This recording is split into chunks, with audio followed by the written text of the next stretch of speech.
আমায় ছিঁড়ে খাও হে শকুন।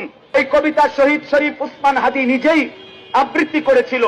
সে বলেছিল যে আধিপত্যবাদের দোসররা আমার সারা দেহ ছিঁড়ে ছিঁড়ে খাও, কিন্তু আমার মাথা খাইও না, অর্থাৎ আমি মাথা বিক্রি করব না।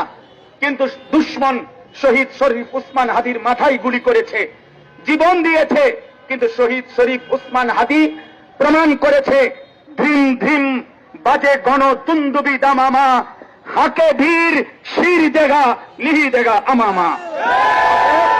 আজকে ইনশাআল্লাহ এই জমিনে আমরাও আল্লাহর কসম করে বলি, 18 কোটি জনগণের পবিত্র শিরায় 1 ফোঁটা রক্ত থাকতে আমার মাতৃভূমির 1 ইঞ্চি জমিন ভারতের বেঈমান তোরা নিতে পারবি না।